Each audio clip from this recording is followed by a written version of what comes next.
Hello, everyone, and welcome to episode 211 of At Odds with Wrestling. Joe and Adam here. Adam, hello. How are you? I'm doing fine, Joe. How are you? I'm good. I'm ready to talk about wrestling. I'm ready for all the wrestling that's going to be in my life over the next month. Starting with, as this goes live to folks, we're a week away from the big Sokals event. For Let's Hang Out, the return almost a year to the day since the last Sokals event. Oh, geez, it doesn't feel that long, No. Well, listen, as someone who keeps tabs on these sort of things, there have been shows. It's just there was the drive-in show, there was the Steel Stack show, and then this. Yeah, and COVID somewhere in between, Right. Well, right. So that's the other thing is this, and again, this is the weekend that everyone got COVID. A year ago, right? Yeah. I still was masked up. It's close quarters. There was lots of people that are masked up. And I'm not going to say that it was the LVAC show that did it. And I'm not going to say that it was everyone. But there was definitely maybe a show within 24 hours of that there was a lot of people that were on the Sokol show that were on this other show within the 24 hours. No. A lot of people that weren't on that show. And then a lot of things mixing. And then, then I think the weekend of Christmas, it was the weekend after Christmas where there was supposed to be the one where they had a bunch of cancellations and we got the cancellation of the show while we were recording the show. Yeah. No, I remember that. Yeah. I feel like there needs to be, I'm going to say 4 Sokol shows a year. Throw in the drive-in, maybe Steel Stacks. Let's go twice on the calendar. No, that's once. That's your WrestleMania. That's once a year. Yeah, okay. Yeah, you're right.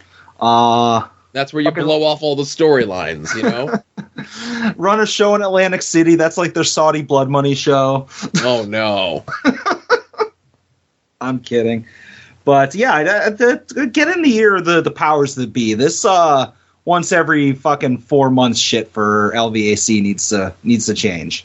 Well, listen, I was told that someone was not going to be booking anymore. He was just going to be talent, and then all of a sudden, plans changed, pal. Yeah, that sounds pretty kayfabe. I wonder who that would be. Mm-hmm.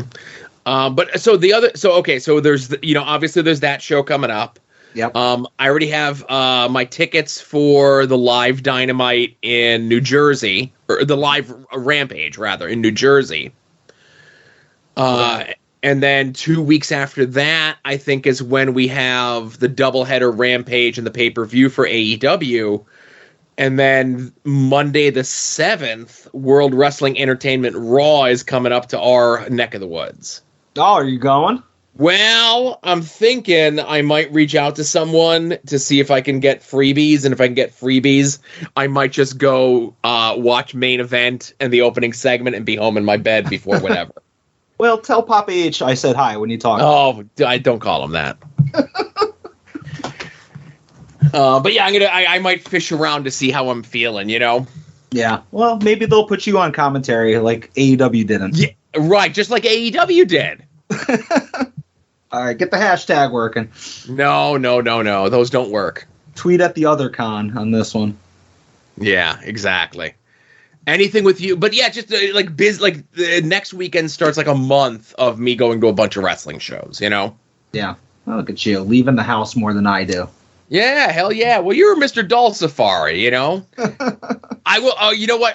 We'll save it for weekly purchases, huh? All right, let's do it. But let's start the show proper. And now, At Odds with Wrestling presents This Day in Wrestling History.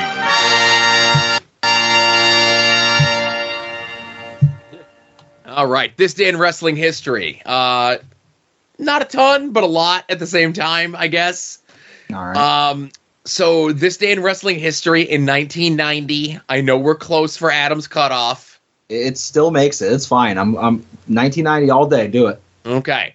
World Wrestling Entertainment aired, because we always go by air date, Saturday night's main event. It was filmed about a month prior, which is more of a turnaround, like a longer turnaround than there had been recently. Like a lot of times, like 3 weeks was the most, but this is like a month turnaround, which is pretty crazy. Yeah, I'm surprised it didn't get ruined, but the results didn't get ruined by the internet, you know? Well, it was a different time, you know. This was probably in the newsletters, if you were a newsletter person in 1990, which I was not. Yeah. Legion of Doom Ultimate Warrior taking on Demolition, Hulk Hogan and Tugboat taking on Rhythm and Blues, Sergeant Slaughter, who had just returned, taking on Coco Beware, and Kerry Von Erich taking on Haku. Now, a lot of this I don't remember, but the one thing that I do vividly remember is Randy Savage versus Dusty Rhodes. Now, a lot of this stuff is Saturday night's main event would be they would blow off like house show programs, because you have to bear in mind, you have to remember, there was like 4 pay-per-views back then, right? Yeah. So not everything would make it to pay-per-view. So sometimes they would do house show programs that wouldn't make it to a pay-per-view, but we were moving on to the next storyline, so we just blow it off on Saturday night's main event, right? So this was them blowing off Macho King and Dusty Rhodes that had been going on since Royal Rumble that year. So this program has been going on for 10 months. And this is them transitioning Dusty into the program with $1 Million Man. At SummerSlam, $1 Million Man had been sending... It was revealed that he had been sending gifts to Sapphire, and he had stolen the common woman away from the common man. Then something happened in between SummerSlam and this taping in September that Sapphire was either fired or quit or both. So they're like, well, we already have this storyline doing. What are we going to do? Hey, doesn't Dusty Rhodes as a kid who wrestles? So this was the debut of Dustin Rhodes in World Wrestling Entertainment. Okay. He was just there as a fan. And as I start saying this, you might start remembering this, because this angle like lives in my head. It's one of my favorite angles in wrestling. So Dustin is just in the crowd as a fan cheering on his dad against the Macho Man, Macho King. $1 Million Man comes out and buys the entire row, tells them all to leave. So it's just Dustin, $1 Million Man, and Virgil sitting there watching the match in this row, right? Yep.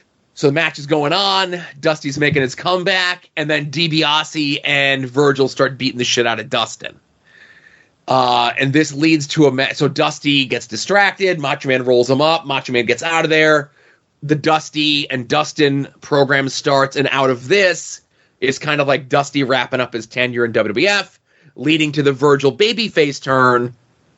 But there's a match on Superstars that happens like a week or two after this, where it's Dustin has a match with DiBiase, and he doesn't have to win. He just has to last 10 minutes with Ted DiBiase. And spoilers, he does, and it's crazy. It's such a good match. Like, the crowd is super into it. And, like, look at all the players you have involved. You have DiBiase, you got Dusty, you got Dustin, and Virgil's there holding the money. But, like, you know, like, this is prime era. Like, WWE might have been, like, a little bit of a decline, but, like, stuff like this was, like, just so awesome to me. Yeah, I mean, I'm looking at the card. First things first, like, as far as the people that actually competed in the matches, every single one of them has a Hasbro. So you know you're peak WWF. Yes, right. There you go. But as far as the Dustin debut, I do remember Haku didn't. Haku didn't have a Hasbro, did he? He did? I thought he did. No. I think there might have been. No, there was no Haku.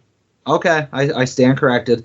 But listen, everyone on the card but one. We're talking 6, 7, 8, 9, 10, 11, 12, 13, 14, 15, 16 people on the card. 15 of them have Hasbros. I say that's like prime era, you know? Yeah, I don't think you can have a card on WWE or AEW right now where you have that amount of representation of somebody having a fig. No, you know? For sure. But as far as like my remembrance of that, I do remember that angle with the DiBiase buying the front row, but I never saw the Dustin DiBiase match. In my mind, if I try to think of it, I don't remember Dustin ever having a match in WWF that I saw, because I feel like I saw his debut, and then months later, flipping through the channels, I stumbled on WCW, or maybe a year later or whatever, I stumbled across WCW, and I was like, oh, he's here now. Like, not realizing, like, that he jumped ship. Because, again, I wasn't watching WCW. I just happened to find it sometimes. But I think that was the second time I ever saw Dustin Rhodes was on WCW. Yeah, so he's only in WWF until like the end of January '91, and he doesn't have a ton of TV matches. Like he has like job guy matches where like he beats like a Bob Bradley or a Barry Horowitz type, you know. Yeah. And then he has the pay-per-view match at Royal Rumble where it's him and Dusty against Virgil and Ted, and that blows off that angle and leads into the Virgil and Ted angle. And that's like really Dusty and Dustin's last appearance on WWF TV for several years. Gotcha. I feel like when I used to go to the video store and rent the Royal Rumbles, I might have only watched the Rumbles. Oh, gotcha. But this is an underrated Rumble. This is actually, well, and again, we're talking about something that doesn't even happen yet, but who cares? Let's talk about this day in wrestling history, not like not 3 months from now, kind of close in wrestling history, right? Yeah, we'll get to it. So we have our head-to-head Nitro and Raw from 25 years ago, and they're both very eventful shows, right? Mm-hmm. And Nitro's like a lot of little things, okay? They're still building toward Halloween Havoc. Jarrett's gone. Like last week we talked about, they set up the match at Halloween Havoc where it was Mongo against Double J, and if Mongo wins, then Deborah had to leave. Well, in between that Nitro and this Nitro, Jarrett quit. Jarrett's gone, right? Okay. And I think Bischoff even buries him on commentary, like during the Regal Mongo match, right? Mm-hmm. There's also the first show where Goldberg gets like his quote unquote entrance, like he has the music and like he does like the whole presence. He doesn't have the pyro, he doesn't have the smoke yet, but this is the debut of him having the Goldberg theme. Okay, but we're still months away from him getting the walk from the back with security. Right. This is literally his fourth match on TV. Gotcha. But the pieces are starting, like I said, the pieces of everything are starting to come together, right? Mm-hmm. So they had been building on TV, and we didn't mention it here, but this is another dropped storyline. So 2 years prior, WCW did a Disco Inferno versus Miss Jackie match, right? Mm-hmm. Disco's back. He's the TV champion. They want to try to do it again. And they've been building it up on TV for the last couple of weeks, but this is the TV where they blow off the angle without doing a match because WCW gets told by the Nevada State Athletic Commission, which is where Halloween Havoc was going to be, that they could not promote a man versus woman match. Even though they had been building several weeks of TV around it, okay? Yeah, you'd think WCW would learn by this point, you know? It was like 10 years earlier, 6-7 years earlier, they tried that, you know? Yes. So the main event, a ton of things happen. Main event is Rick and Scott, the Steiners, winning the tag titles from Scott Hall and replacing Nash because surprisingly somebody was doing a job and he was hurt. You know, smartest man in wrestling. Oh, but when Shawn Michaels does it, it's a problem, right? Yes. Okay, yes. Just making sure you go on record. Yes. All right. If you watch Nash's podcast, especially this week's episode, he can pretty much do whatever he wants. Retroactively. We've forgiven him for all this stuff, but now he's double forgiven. All right, fine. So Waltman's in the match. Waltman gets hurt in the match. This is his last WCW match, and within the like by the end of the month, he gets his FedEx released from Bischoff, right? Mm-hmm. Then there's this show closing angle where a bunch of Stings come down and start attacking the NWO. And this is the debut of the first time that Sting was disguised as Sting. Okay, yeah, he rips off the mask and he's got the face paint underneath it. Yes, and like I said, you've seen the GIF of it where, like, because he's done it before. There was a couple times he did it in TNA, but there's the famous one in WCW where he takes off the mask and he's got the face paint, and you see like Waltman and Hall kind of in the background, like reacting to it, right? Yeah, it's become like a classic meme whenever you want to basically like say like you're revealing yourself type of thing, you know? Right. So because today's the anniversary of it, like the full GIF of it, and there's just literally Stings just coming down from everywhere. There's groups of 5 coming down the aisleway. They're coming down the stairs in the arena, and they're all just swarming the ring, and they're all just getting like bumped, right? Like one punch jobs, boom, boom, boom. Everyone's going down, and the NWO is standing, and it's like NWO at full strength. And then there's one that comes up on Bagwell, and Bagwell punches him, right? Mm-hmm. And this Sting no-sells it. But Buff, like, turns his back because they've just been bumping all these Stings. Bagwell turns his back, and he starts doing his shit, right?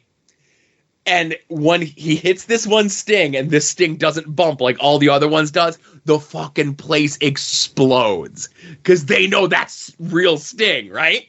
So he grabs Buff, gives him the Scorpion Death Drop, gets up, and then that's when he does the reveal.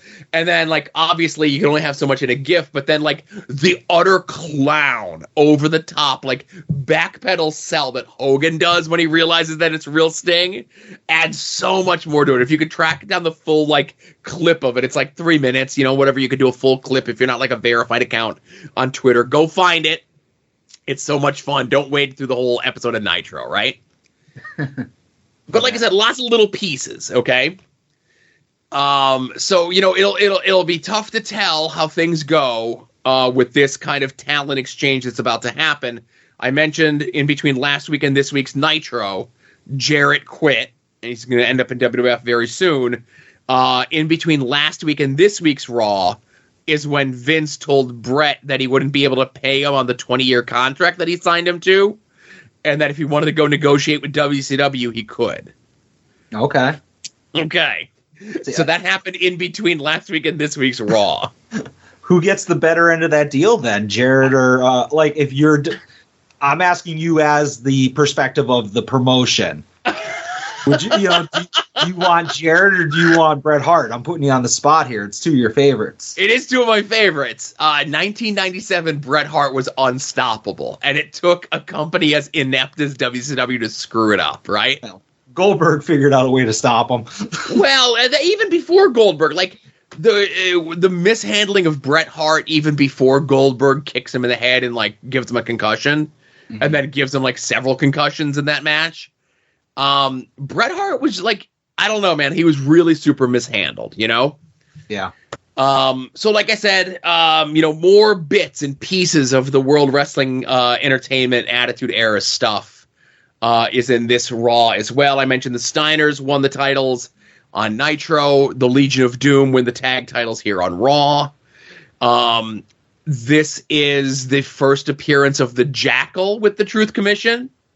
Okay. And I know you're going to ask me who's the Jackal. No, I know who the Jackal is. It's Cyrus. Okay, that's the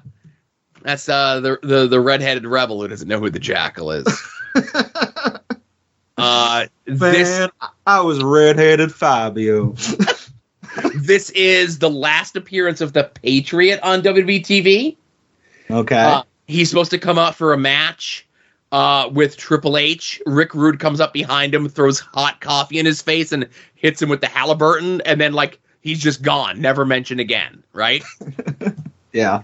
But his theme song will live on. Right, his theme song will live on, but think about the Patriot. Like, his run in WWE was less than 3 months, and he got a Jax figure out of it. Yeah, I mean, his run, like, he was at the top of the card for those 3 months, too. He came in at the top of the card. Yeah. So we have that. We have the okay. I mentioned that. This episode of Raw is the first time the words "Degeneration X" are said. Okay, in the promo, right? It's like Sean's like, you can call us a bunch of degenerates, you know, blah blah blah. I remember that. The promo doesn't hold up. It's very bad and very forced, but you know. Here we are 25 years later, and we're still celebrating Degeneration X, right? Yeah. I mean, one of them is a really good worker still. Huh? What?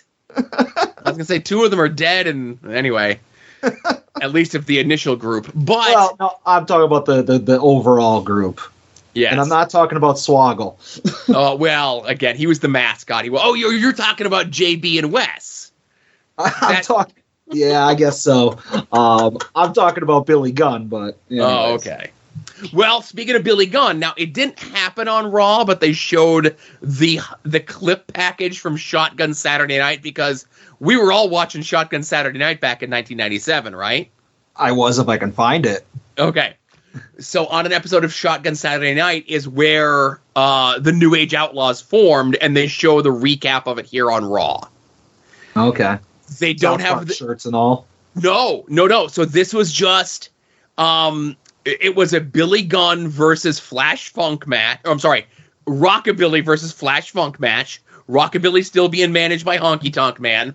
They do the gimmick where the manager on the outside goes to clip the guy's leg and he's not looking and he clips his own guy's leg and it leads to the finish, right? Mm-hmm. So after the match, Rockabilly and Honky Tonk Man get into a little like dust up over it, right? Like a little shoving, arguing. The real Double J, Jesse Jamis, comes out and makes a plea to Rockabilly to drop Honky Tonk Man and come with him. Honky Tonk Man runs down Jesse Jamis and says the immortal words, "Willie Will, are you with me?" And he turns his back. Rockabilly picks up the guitar, waffles Honky Tonk Man with the guitar.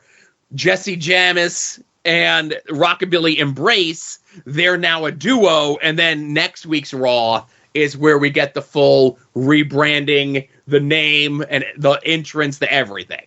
But it's the fact that they showed the recap of it from Shotgun on this Raw. You know, it counts. We're talking about it. I like it. All right, cool. Yeah, Shotgun, I feel like I was only able to watch a couple episodes because it was one of those things like in syndication, so it bounced around for me, you know? Now, see, you know, we lived in the same area, so I think it was, 56. It was always on 56 at midnights. Now, sometimes it would be like a little bit later. Sometimes it'd be like 12:30, and but it'd always be like around like midnight or 1 on a Saturday night. Duh. And I was already kind of given up on Saturday Night Live by this point. And it wasn't until it became Jacked and or Metal that it got like a consistent time slot. But that wasn't for like another like 4 years. Yeah. All right. Fair enough. All right. So that's the past. Let's talk about this last week. What do we want to talk about from this last week in wrestling? All right. I'm just going to go chronologically. I think I'll save the thing that we might overlap on for later. Yes. And I'm going to go ahead and talk about Extreme Rules, WWE Extreme Rules, and obviously the return of your buddy Bray Wyatt. I actually watched this pay-per-view, first of all, shocker. Watch might be a little bit strong, but it was on live in my household, and like I was aware of things that were happening, but I wasn't paying much attention because most of the show was a stinker. The opening match, like the Donnybrook, was a fun match, but everything else just overstayed its welcome. But obviously at the end of the show, we have Rollins losing to your boy. And my boy. Your boy. And the lights go out. The lights go out. The lights go out.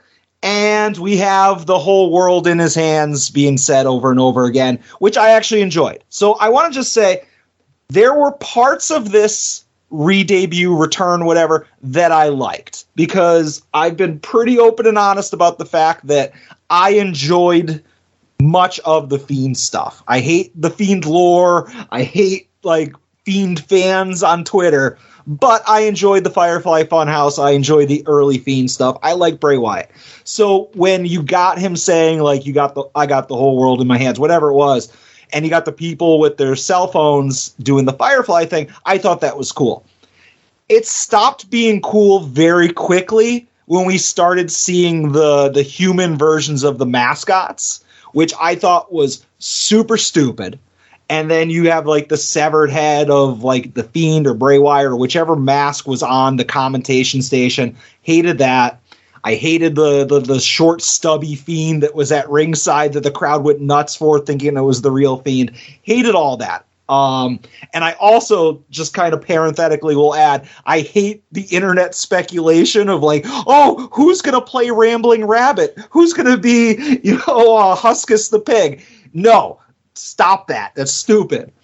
But then you get the door with the light behind it and it opens. I'm like, all right, that's cool. He comes out with the stupid mask on. I don't like that.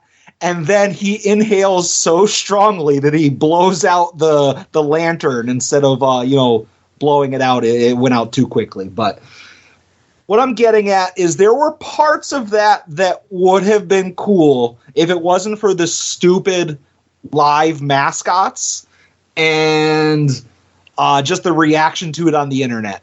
But with that being said, I didn't hate it overall. And I'm not going to say I'm here for The Fiend, but I'm interested to see what they do next. So, okay. So, I did not watch all of Extreme Rules, because I have a family and so forth, and they don't want to watch wrestling. So I picked it up like on the finish of Liv Morgan versus Ronda Rousey. I'm sorry to hear that. All right, I'm sorry to have seen that. I thought Edge versus Finn Balor was good. Way too long. Too long. Like every Edge match is way too long, right? Mm-hmm. And it's one of those things where, like, okay, well, we know the finish is going to involve Beth. We know they're going to threaten Beth. He's going to, quit so that they don't do something to Beth. He quits and they still do the thing to Beth. I know a lot of people are like, oh, man, Dominic Mysterio is doing such a good as like a stooging heel. Whatever. Who are those people? Take away their license and the right to vote. Right. The Fight Pit match was very funny because, like, obviously Riddle has, MMA experience, but Seth Rollins is like as wrestle ass of a sports entertainer as there possibly could be. So he's like, I'm not even going to try to do fake MMA. I'm just going to do like my clowny heel shtick and cross my fingers and hope for the best. Mm-hmm. Now, leading up to this, of course, I think there was like a little bit on SmackDown, which we're going to come back to because we're not doing everything that happened of note in in order here. But there was like a little like 8-bit vignette of like the White Rabbit and all of this stuff.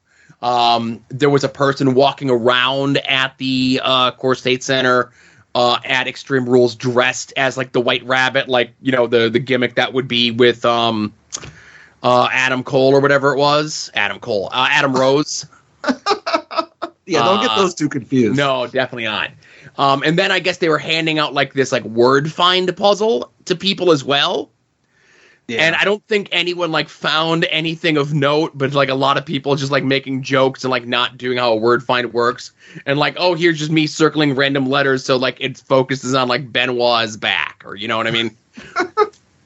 So all of that being said, as you and I have mentioned before on this show, we were big fans of all the early Firefly Funhouse and the build, and like before it got too far up its own ass with the lore of everything, it was an interesting take on how this character was going to be. And then they build it up for 4 months before he has his first match, and then the initial match with all the Fiend presentation. And then because of a screw up with the announcing of the Hell in the Cell pay-per-view, they accidentally announced that it's Rollins versus The Fiend. People see it. So they're like, fuck, I guess we got to put Rollins on The Fiend on the pay-per-view. And then, like, how do we get out of this without killing The Fiend in his second match ever and not taking the title off Rollins? And that more or less killed The Fiend gimmick dead for me at that point, right? Mm-hmm. I don't know if I ever want to see Bray Wyatt, whatever his new character is, wrestle a match. We can't have something of this magnitude every week on TV. But I thought the time and effort that was put into this gives me a little bit of hope. I give him one match, right? Yeah. And obviously, I don't get involved with other people's stupid shit in regards to like, oh, well, for weeks they'd been speculating. They're like, oh, well, all the other puppets and like Karrion Kross is this one and Scarlett is that one and Dexter Lumis is this one. And then when the picture comes up of all of them in the outfits posing backstage, because it was a Tom Savini guy that did like the design work on like all the costumes and stuff. So people are like, oh, I can't believe they all posed backstage for a group photo of like the spooky return of Bray Wyatt. And I'm like, who cares, right? Yeah. You're spending way too much time, but that's the WWE is making you want to spend this much time trying to figure things out by making this thing seem better. But I don't think it's over because there was still like hidden QR codes on Raw and like little clues and shit like that all throughout Raw. So I don't think this is over just yet. I don't think all of those people that we saw popping up in the arena are going to be characters as part of Bray Wyatt's group. And because his like Twitter symbol is like Wyatt6 or whatever, and everyone's like, oh, it's going to be a 6-person group. No, you're reading too much into it. I think Bray works best as part of a group. It doesn't need to be 6 people. But, like, go back and watch the Wyatt family versus, like, the Shield and all those other matches. Like, Bray was great in those matches. Sometimes you're just not a singles wrestler guy, Yeah. And I think that's kind of where Bray falls in, right? Yeah, I was gonna say, like the Wyatts against the Shield. I think they ran that a couple times. Those were all fucking bad, and they were all great. Yeah, and even when Wyatt and Randy Orton were like a tag team, right? They were really good matches. They would have really good matches together, and it's just some guys aren't just cut out for that singles lifestyle. I'm hoping they have a plan. Like I said, I'm giving them one match before I completely sell the whole thing down the river. I'm not as nitpicky about the whole presentation of what happened at the end of Extreme Rules as you were, Adam.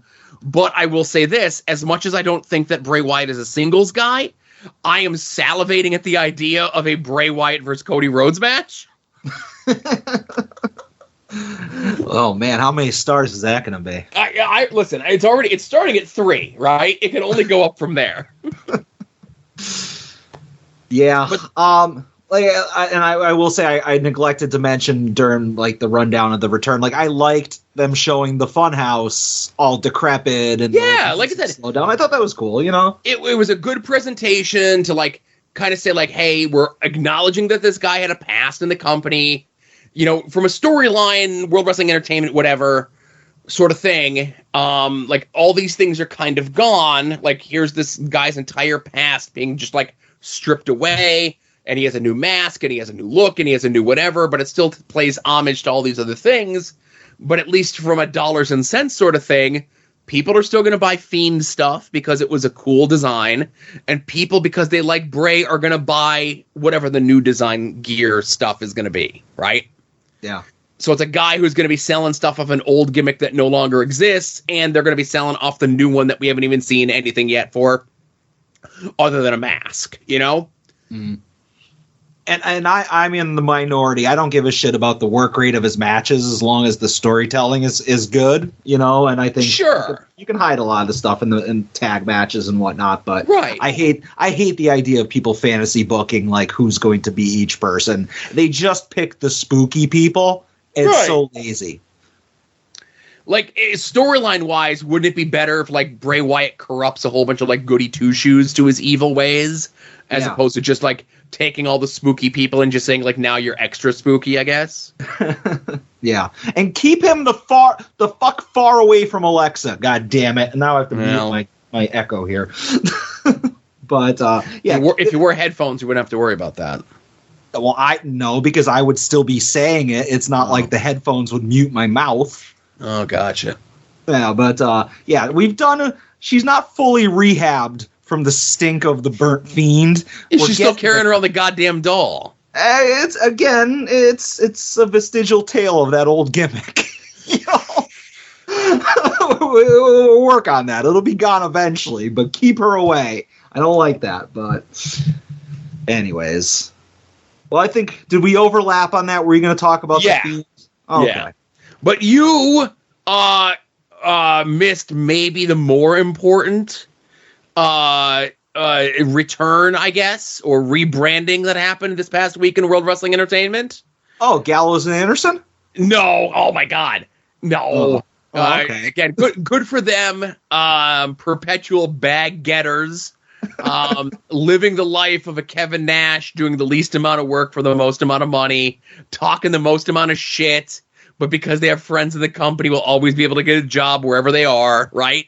Yeah, I respect the hell out of that. Somebody pointed out online that this is Gallows' 6th run in World Wrestling Entertainment. Yeah, people forget, like, you know, Festus, Straight Edge Society. Well, you got Fake Kane. Oh, yeah, I forget about that. He was the Fake Kane during the See No Evil build, all the May 19th shit. Then he was Festus. Then he was, Straight Edge Society guy. Then he was, so this is 5th. Then he was like first time Good Brothers, and now it's Good Brothers 2.0. Yeah, you sprinkle in some Bullet Club and some Aces and Eights. He's had a bunch of lives. Right. But the biggest rebrand, Adam, right? I know there's people out there that are on that nightmare narcotic. Well, I got the cure for the nightmare narcotic, and that's the LA NyQuil that I'm drinking over here. I know we had the tease of it the week before on SmackDown where he threw down the belt that said Max on it. But this week, he came out, he attacked Mansois and Massey, and he said, don't call me that name. That name is done. And he says that he's back to be an LA Knight. What's his face on commentary? Barrett says, he's like, I knew he looked familiar, right? Killing that.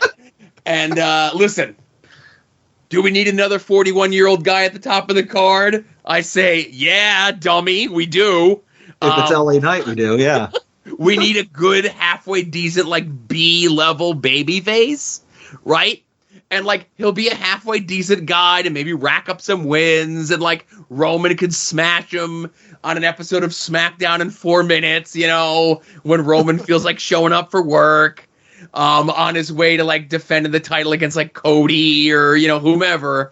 But, I say I've worked myself into a shoe to being an LA Knight fan, so, yeah, I'm happy that he's back as LA Knight. Yeah, you're committed. This started off as a bit, I feel like, and it's evolved into a genuine love. When he comes out, that first episode of SmackDown, when he comes out, and they announce him as the $1 million megastar from Hagerstown, Maryland, you're going to hear me scream miles away. They need to just run back the entire Cameron Grimes thing again on the main roster, because, a lot of people didn't see it. Why the hell not, man? They used to do that all the time.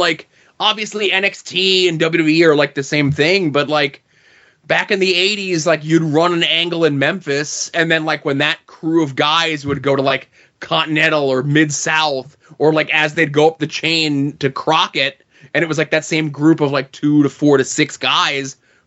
It's a new territory. No one's seen this before. There's no internet. The TV in Florida wasn't crossing over to the TV in, the Carolinas, or if it was in such a small number. So they would just run the same angles, Yeah.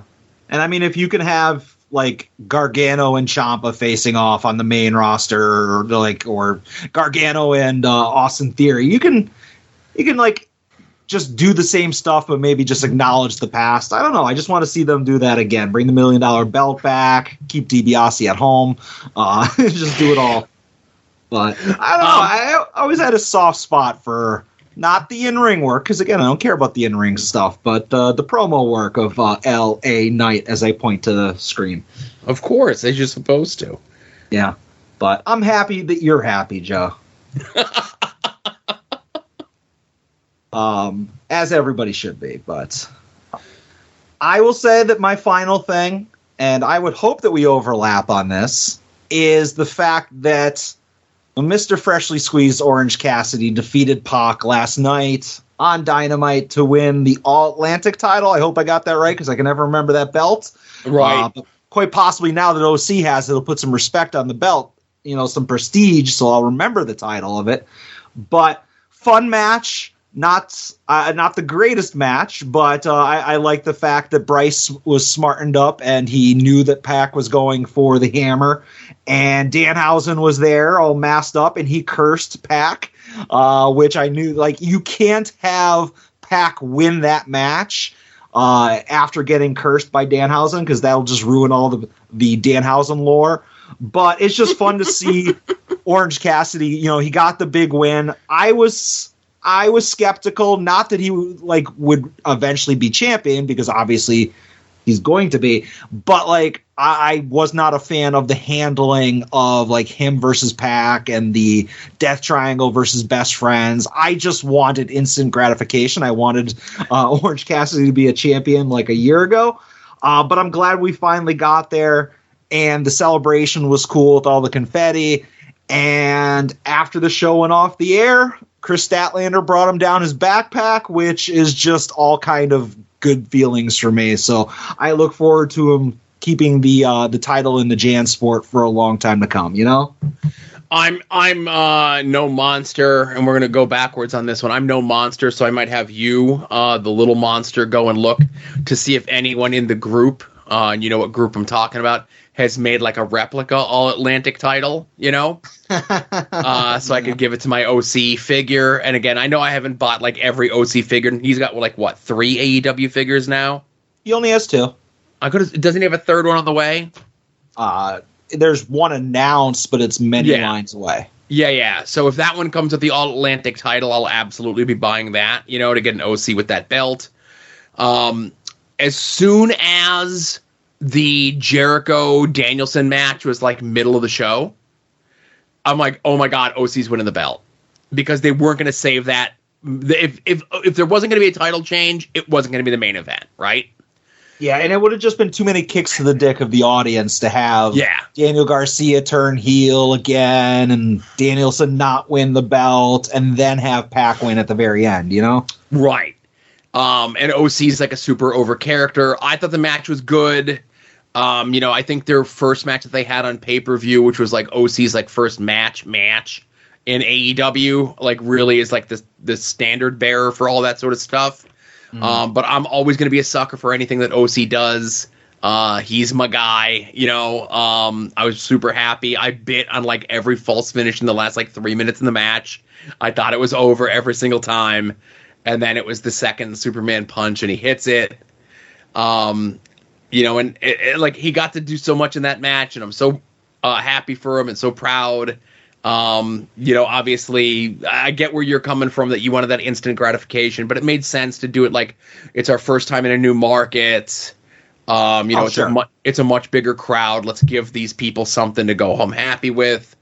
And now, we get OC in probably a high profile match on the pay-per-view coming up, and if things are playing out the way that they could be, worst case scenario, it's another match with Pac. Best case scenario, it's him versus Ethan Page, Yeah, and their matches have been like super fun. Yeah. Yeah. Good for Orange Cassidy, good for his fans, the many of them out there, and anybody that's like, a detractor to his winning this belt can go fuck themselves. Yeah, I don't go and search that shit out. But there was some fucking jerk off in the crowd last night. I don't know if you saw him with like the big giant like shocked Cornette face sign, Yeah. Like what sort of jerk off are you that like one, you're a cuck for Jim Cornette. We could just kind of end the situation right there. But that you pay AEW your hard-earned money so that you can go there and hold up the sign of a picture of a guy who you are a simp for so that maybe he might mention it on his podcast. That's like shedding viewers and Patreons by the day and is like beyond irrelevant at this point. But like he caters to a certain audience and there's a lot of them out there. This whole wrestling the way that it used to be. And like they don't even remember what wrestling was the way it used to be. And like 25 years ago, Jim Cornette was part of the Attitude Era, going on TV and cutting shoot promos on the other company and news journalists for writing bad press for the World Wrestling Entertainment, right? So like that's the guy that you look up to. And listen, man, hey, I'll admit for a long time I was a Jim Cornette fan. And it wasn't until he started making like I get if you're not a fan of somebody's work. I get if you're not a fan of somebody's character. I get it, right?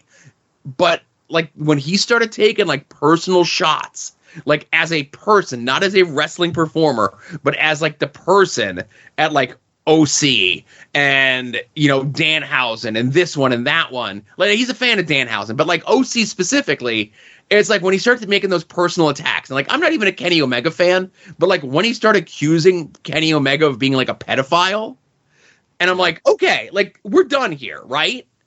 And like here we are like 4 years later and he's still doing it and there's still people giving him money for doing it.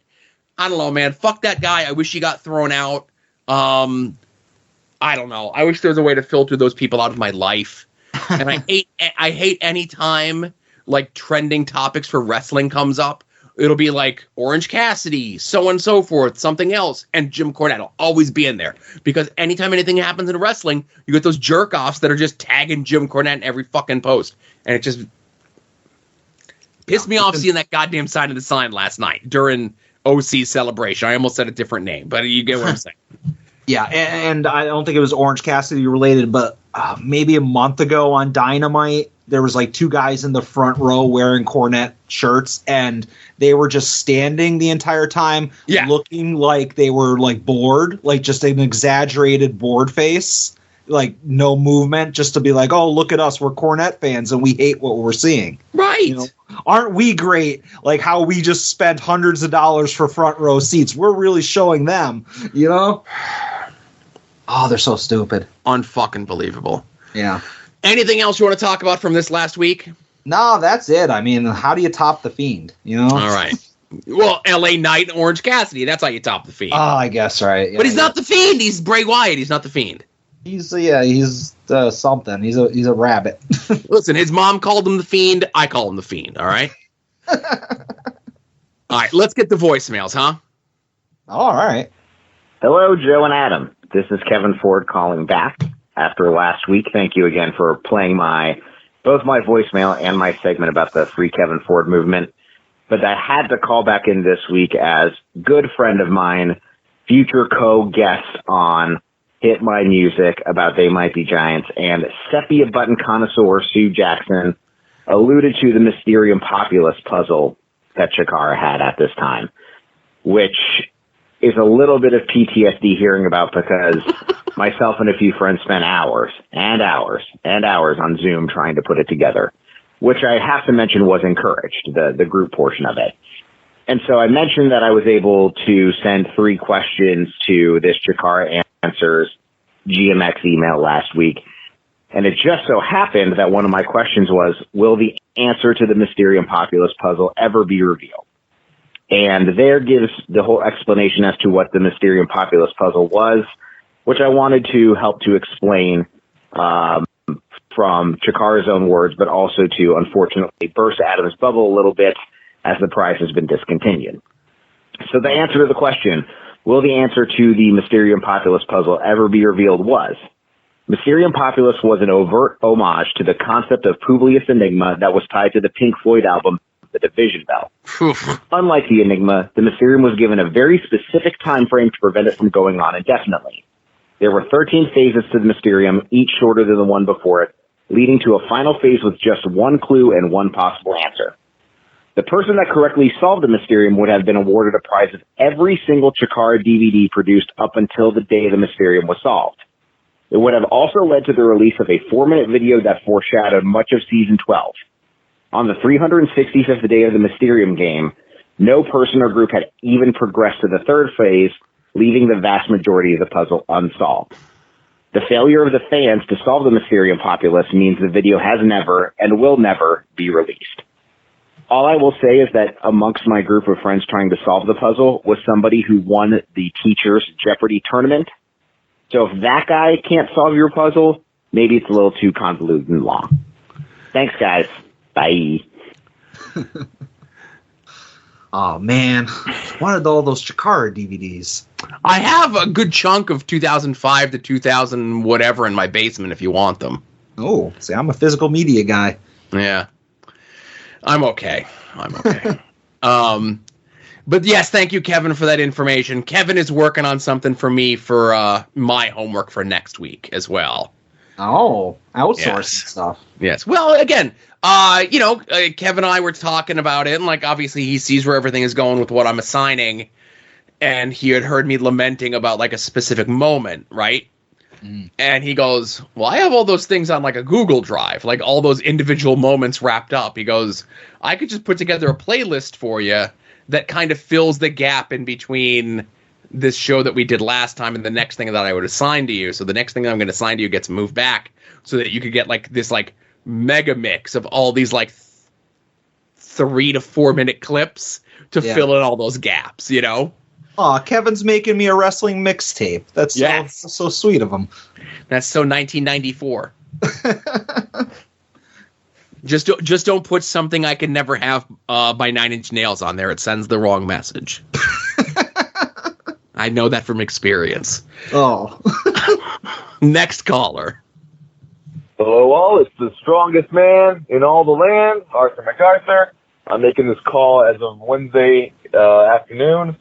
Guardians lost last night, real tough one. Hopefully they can turn around. I really don't need the excessive gloating from Adam if the Yankees pull this series off. So here's hoping. But anyways, what I want to talk about today, and I'm not going to name any names, but you'll know who I'm talking about, I assume. There's this wrestler, a long-time wrestler, probably like 20 years, who's made a TikTok recently, who's made a whole thing about, the difference between a pro wrestler and an indie wrestler. And it's just the most the whole gimmick, the shtick is like, this is real fighting, this, that. Oh, you want to do all these crazy suplexes? Why just throw one punch? That's a real wrestler, you super indie marks. And I think the whole shtick sucks. This is a guy who's gone 20 years, maybe. Nobody knows who this guy's name is. I don't even know who he was. All I know is he has this, probably a gimmick, but with every gimmick there's some truth to it, about hating current modern wrestling and shitting on everyone. Well, these people you're making fun of, these running European spots, which I fucking do, and it works, and it's great, and everything else, these people have made more money than you. These people have been signed. Who are you? You think it's cool to just shit on everybody who's done better than you, gotten over, connected better with fans? Congratulations on getting some followers on TikTok, and congratulations for thinking you, quote-unquote, worked the boys. But no, I just think this bitterness is toxic, and this mindset of, very simple, hard-nosed, fine, real wrestling is boring. Okay? I'm sorry that doesn't draw the seats. I'm sorry it's not what it could be. Now, look, I believe in wrestling should be a fight. I believe, it should be as realistic as possible. But at the same time, there's different forms of wrestling. There's different flavors of ice cream. Everyone has a different taste. So stop being bitter and, be better. There's no need to be bitter.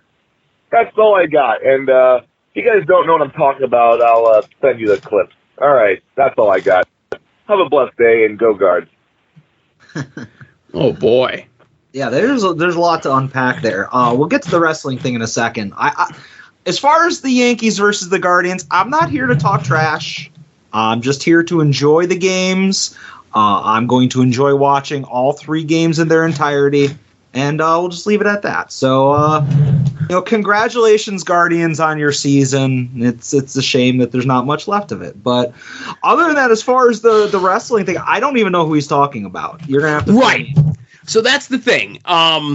So Artie Artie was fired up on this. He called way early on it, and then he sent me direct messages about who this guy is. And in his voicemail, he says, it's like, oh, you probably know who this guy is, but maybe you don't know who this guy is, but everyone knows who this guy is. And Artie, I will have you know that no one knows who the fuck this guy is, right? So on top of everything else, one, he lies about how long he's been wrestling for. He's like, oh, I'm this 18-year pro. He started in 2011, right? Okay, that's 11 years. That's 11 years, not 18. Sorry. So just within the last 2 years, he decided to start doing a gimmick of Jack Vaughn. The veteran Jack Vaughn, and he wears he's essentially if you took Jim Cornette's words and mashed. I have a picture of him up here on the screen here. Yeah, I see it. If you got both members of FTR and smashed them together, and that's what this guy looks like, but real shitty looking, and I'm sure all he's doing is just taking a bunch of Cornette talking points and putting them on TikTok, and he's getting a lot of views for them. That's great, but prior to this, his gimmick was Dead Vaughn, where he was part of a death metal tag team or something. Okay.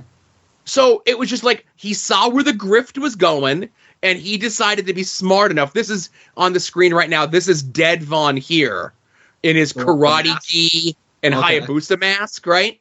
Yeah. That's Dead Vaughn. And then 2 years ago, he decided I'll be an old-timey grift wrestler to work the boys. And I feel bad. Artie's still a young man in this wrestling business, not his old-timey strongman business, which he's much more smart on. But again, this is a guy who's trying to get a rise out of people, and it's working on a very small scale. If his hero Jim Cornette saw this, Jim Cornette would make fun of this and hate every aspect of this. And it would crush this guy's life that he just decided to take all Jim Cornette talking points and turn it into a wrestling character on the lowest of low-end Ohio and Midwest indies. So again, go look up the veteran Jack Vaughn. Go give him his 1 million views that he has on TikTok across however many videos that he has up on TikTok. my niece is 6, and she has a video of her doing a burnout in her Power Wheels, and that has 1 million views on TikTok. So you ain't impressing nobody. Come to me with your merch sales, right? Show me how much. Show me how much you got paid for your show this weekend, right? And if you're gonna stay in character, you dumb fuck, don't tweet on one hand on how nobody knows how to work and you're this great old timer, and then in the next tweet talk about how the Lamb of God album that just came out slaps, right? So if you want gimmick advice, I'll charge you for it, and I'll be able to get you actually over, and I might talk to some people that I know in the Midwest that might actually book you, but I want a finder's fee. Yeah, you got to cut that fucking money. Listen, if I get Ultramantis booked places, I can certainly get you booked places. The only reason Ultramantis ain't booked in more places, because he don't want to be booked in more places. You come talk to me, you jerk off. Get the fuck out of here, 18-year vet. 2 years ago, you were a fucking Hayabusa ripoff in a karate gi. I don't want to fucking hear a word out of you. I love how you just got fired up out of nowhere. I'm fired up today. Yeah, I like it. I'm trying to change my diet so I'm not so goddamn fat, and it's having effects on me. Oh, jeez. Yeah. We're only 2 days in, but still. Next call. Hey, Joe. Hey, Adam. It's Tim. Hope you guys are doing well. Hope you all slept as good as I did last night, because it's finally happened. Our Orange Cassidy, the LVAC's original ace, a man who has nonchalantly and lackadaisically wormed his way into the hearts and minds and souls of everyone, but we've known all along. He finally did it. He finally got championship gold, and I just wanted to call because this is the place where I feel like it could all be appreciated together. Yeah. What a happy day. Now let's get one for Eddie. Am I right? Remember, everybody, kiss your homies. Love you guys. And yes, go ahead. I was going to say that I think that's Tim's first call, and what a high-quality call that was, too. That's right. He has this special voicemail line. I like it. Where the fucking calls are actually audible. Anyway. No, but yes, Tim, thank you very much. Of course, we talked at length about Orange Cassidy and our love for him. I think I've gotten all the fired upness out of my thing, but I don't think I do, because Tim, if you're in any circles where they don't like Orange Cassidy, get the fuck out of those circles. Yeah.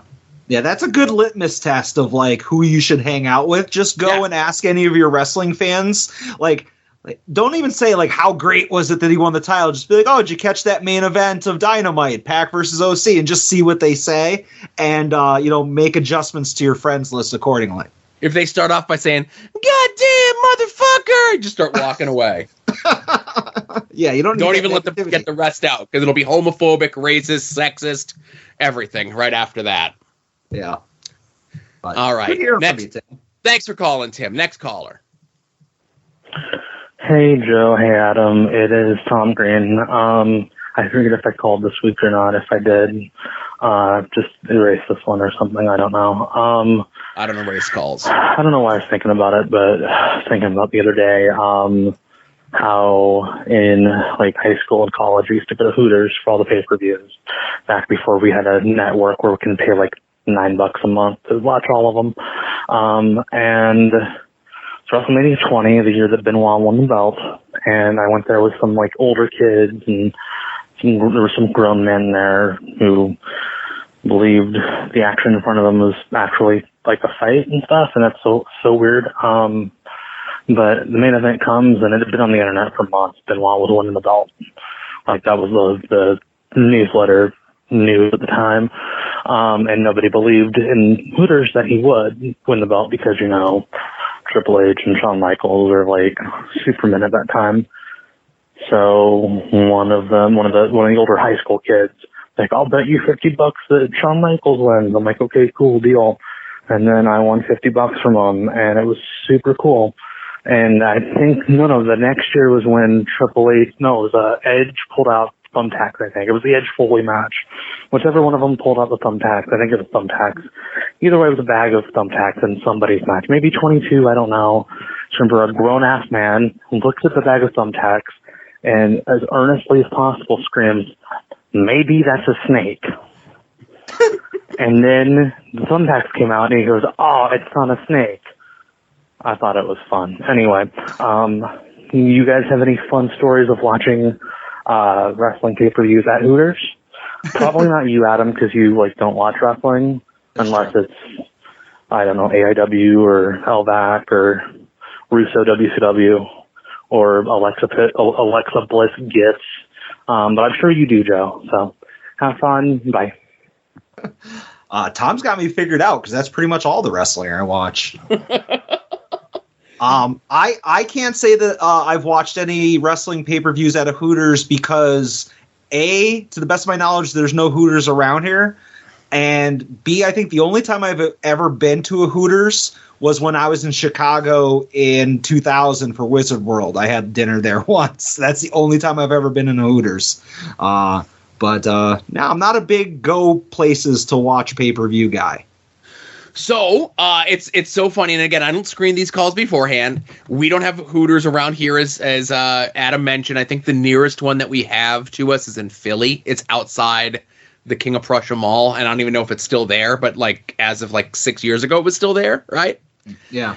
But we did have sports bars, generic sports bars, and we were talking at the beginning of the show that 1990 angle that led into the 91 Royal Rumble, right? Mm. So the area that we live in, we did not have pay-per-view until 1991. Anytime the little Scranton Taylor area that I lived in, across the bridge or whatever it was in Dixon City, their cable provider had pay-per-views, so I'd go to my uncle's houses and watch the pay-per-views there, right? So in my little Taylor Old Forge music area, 1991 is when we finally got pay-per-views, right? But we didn't get a pay-per-view at our house because we didn't know that it was there until we get the cable bill and it says now you can order pay-per-views. So we went to the local sports bar called the Penalty Box, like every generic sports bar is called. And it was me and my mom when I was in 1991. So if I do my gazintas, I would have been 13, right? Sure. So it was a Saturday night at a sports bar. Me and my mom were there watching Royal Rumble 1991. See, you know what? Now that I think of it, I was thinking more modern, because he mentioned Hooters, and I'm oh, okay. As an adult, I a couple times went to a dive bar that was absolutely paying for the bar pay-per-view and not the consumer pay-per-view. So, but I went a couple times with Prowler when I was just a wee lad, and it was the Match Made in Heaven, Match Made in Hell Survivor Series. Or, I'm sorry, SummerSlam. Right. Tuesday in Texas. So this would have been all 91. Yeah, and there was one other one. Whatever the show was that led to Tuesday in Texas, the one that had the Schmaz, Undertaker, Hogan thing. Survivor Series. So I feel like it was just those three shows, but it was in 91. So I was 11 years old. So we did, like I said, me and my mom went to the sports bar to get that, and then after that, we just start getting the pay-per-views at the house, right? Yeah, I had the same here, and then I forget how long before we got the magical box that resulted in all the pay-per-views. But the only other time was, and again, it would have been 2011. It would have been whatever that year's WrestleMania. That was Miz and Cena as the main event, right? Mm. It was my last weekend doing anything for Dragon Gate. We were on our way home. It was me, my wife, Jigsaw, and Eric Cannon. We're driving home from Georgia to come to Philly, right? Because we were we're coming home. We're going from Georgia to here, and we're dropping Cannon off at the airport, and then we're dropping Jigs off at the bus station, right? Mm. So it was just one of those things, we're going to drive, and everyone's just going to be on their phones to see, okay, pay-per-view starts at X. Once it starts getting close, we're just going to look to see where the nearest bar is off whatever exit, no matter where we are. We're just going to get off and we're going to watch WrestleMania, right? Mm. My wife was pregnant at the time, so she came in. She had a salad and then went and slept in the car, right? And we ended up being there at the pay-per-view, and something happened during the pay-per-view that it cut out all of the JR or the King Michael Cole match. Oh, that's a shame. Yes. But we actually ended up running into, and I forget what his name was in Evolve, Dragon Gate, whatever, but he was in FCW. He was like Ziggler's partner. I think he's still kicking around like the North Carolina Indies, like as Brad Attitude. Like he just happened to be there. And like we had been on a bunch of shows with him during the Evolve days. So like we hung out with him. We all got tanked. We had a good time. Yeah, and is there a more indie wrestling, like shindy wrestling name than Brad Attitude? Absolutely not. Maybe the Funny Clown or something when you can't legally use Doink, you know? Yeah. All right, next call. Hey guys, it's Kevin. So I was disappointed at the end of Raw that the whole DX 25th anniversary was that and just nothing really, and some dumb jokes at the beginning. And I kind of remember when Triple H and Shawn Michaels came out years ago and they said that there used to be more of us. And looking at them this past week on Raw, I was kind of hoping that someone would say that there used to be 4 of us. No, because Billy Gunn couldn't be there. China's passed. We don't mention Tori or Hornswoggle or Rick Rude, anything else along the way there. But it was sad. And Joe, I know you're a big Simpsons fan. It kind of reminded me of when they did that, what was it? The Simpsons were at the opening of a mall, and here's the cast of Bonanza and 2 Native Americans who had been on the show were the only cast members alive to make the appearance. And this goes to the question is this DX one-shot little reunion here the saddest trot him out one more time, or can you think of a sadder one? The closer it gets to that Bonanza reference, the better. Thanks, guys. Looking forward to hearing the show. Bye. Here's the thing about the 25-year anniversary, you said? Right. I'm sure they'll just do better on the 30th anniversary or the 35th anniversary, or try again on the 40th. Right. So they don't do DX anniversaries by the 5s. They just do it like whenever there's a Raw milestone. It's like, oh, it's Raw 1000. Let's trot out DX. It's like, oh, it's the anniversary of Shawn Michaels losing his smile. Let's trot out DX. Like whoever we got, let's trot them all out. Right. Yeah. I would say that each one is sadder than the last. But I would say the saddest trot him out hasn't happened yet because Ric Flair still got one more match left in him. Yeah, the Undertaker ones are pretty fucking sad. Oh my god, the Undertaker one was real bad. Like when he did his TED talk and talked about like Jesus and stuff and playing dominoes in the back with everyone, like the same 3 stories that he tells everywhere he goes. Those are pretty sad. But yeah, I think the next Ric Flair return match, like one more match or whatever it is at the next Starcast that Conrad does, that'll be the saddest one. Yeah, this annual show that they're going to be the Ric Flair last match part 2, part 3. Right. I think I made the joke on one of the other shows this week where it's like, oh, it's just like Terry Funk. Well, this was his Amarillo retirement, like how that was his North Carolina retirement, or wherever the hell the fucking Starcast was this time. He still has to have his like New York retirement, and he still has to have his Hawaii retirement, and like all these other places that he's going. Yeah, when he does his Lehigh Valley retirement, you can get one of those sick 3D printed figures. Right. Ugh. No, thank you. Thanks, Kevin. Thanks, Kevin. All right, last call. Pink button time. Listen to me, purple button. Pink button time. Dwight's the purple button. Ed's the pink button. Hey, Joe and Adam. It's Ed. Hey, Adam. I know I DM'd you, but I'm gonna say it on air too, so people don't think that I'm a rude boy and didn't get back to you. I don't know if we're going to Knobles. I don't know what's going on Saturday. I don't know if we're heading back or what's going on. I will talk to Pat to figure that out. But hey, about LVAC, I got an idea. I'm kicking around, and I just want your guys' opinion on it. That's a long drive, so I don't know if I'll be up to wear a costume. But if I do I go Catgirl, or do I, like, try to win this thing? Because I do have, like, a dope-ass Hayabusa costume. Like, it's fucking dope. Ooh. I think I could win this costume contest with it. The problem with the Hayabusa costume, though, is the mask. It's hard to do drinks in, and it's even harder to do nose beers in. So I'm not sure if that's the way to go. But it is fucking dope. Oh, I checked. the Raw that you guys are going to talk about, this is probably my first mark-out moment as, like, a little wrestling fan, is when the Legion are doing the tag titles. I know Dude Love is what got me addicted to it, but, like, the first thing I ever freaked out about, I remember being, like, losing my shit and waking my parents up, is Hawk and Animal winning those belts from those hillbillies. I love the Legion of Doom, man. One of my favorite tag teams ever. Yeah, that's it. I don't know. I'm pretty stoned. So yeah, let me know what you guys think. Catgirl Hayabusa, your opinions will carry more weight than people on Twitter. So I'm not even going to ask them. I'm just going to leave it up to you, boys. But then again, 7-hour car ride, so I don't even know if I'll feel up to doing it. But I'll take opinions.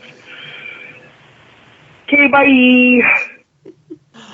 All right. So is Ed saying that he's unsure if they're going or not?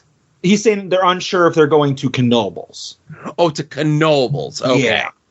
Because of the fact that despite your recommendations for pre-2 p.m. events... Spin art! Bingo! Obviously you hit the park at 2, you do what you want to do, and then you got to hit the road back to Ohio. So I get that. Like, it would be better if you can, maybe start the roller coastering at 11, 12, whatever. But yeah, I spoke to Ed, like he said, we spoke in DM. I did disappoint him in the fact that I told him, I was like, hey man, this is the real shoot on Knoebels. There's not much going on aside from you hit those 3 roller coasters in under a half an hour and then you're pretty much done. But, we'll see. So if they go, I am going with them, hopefully. As far as the costume thing, man, that is tough because I would like to see him in this dope Hayabusa costume, but maybe get a straw. You could tuck a straw underneath the mask and suck up both kinds of beers with it. I was going to say maybe 2 straws. Yeah, one stuck in the nose, one in the mouth. You don't have a whole system going on here. I don't know, man. Like, you can't go wrong with either one. The sexy cat girl is pretty cool, but Hayabusa costume, I'd like to see it. I think he might win with that, but I don't know. What do you think? Are you going to win, Ed, or are you going to have fun, right? First of all, obviously, you're not a professional that you're wearing a full-face mask and you haven't figured out how to do beers or nose beers. You're a piker. Stay home, right? Secondly, you want my opinion? I say, what if Hayabusa was a cat girl, right? Ooh. There's your money. That's pretty meta. That's got layers. It gets everything that Ed loves involved into the same thing, right? Yeah.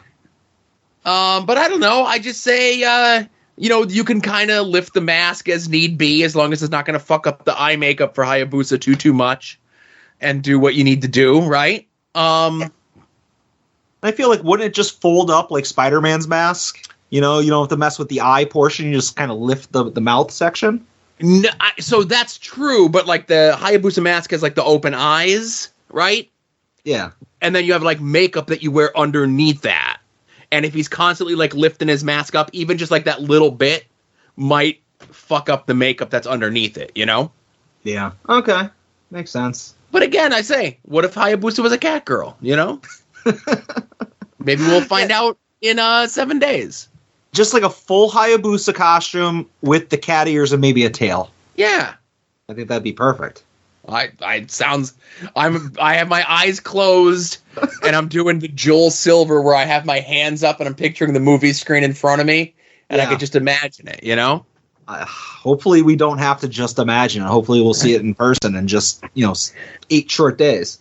Don't dream it, live it, they say. All right. Thanks everyone for calling in. Adam, you have homework to assign, don't you?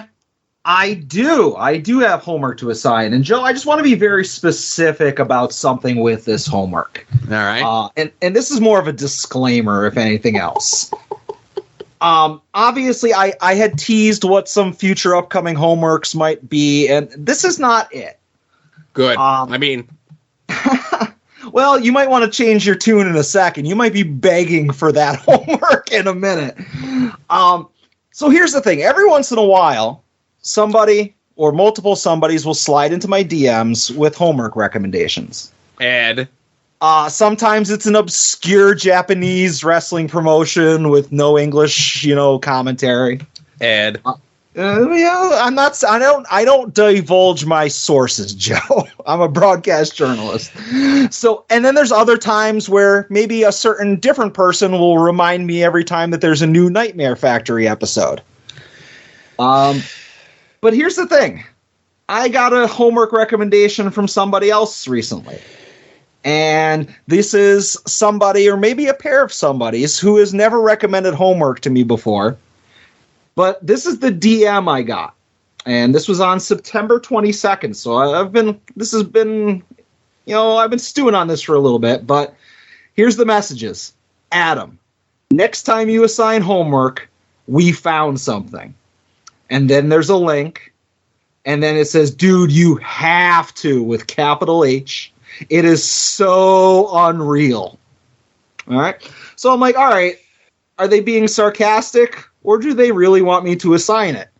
So I clicked on it, and I'm like, this is questionable, but we're gonna watch, available on YouTube, and I'm not gonna divulge who assigned this homework unless I end up getting canceled. And Joe, you already said I'm uncancelable, so it is called Women's Extreme Wrestling: Booty Assault Wrestling on YouTube.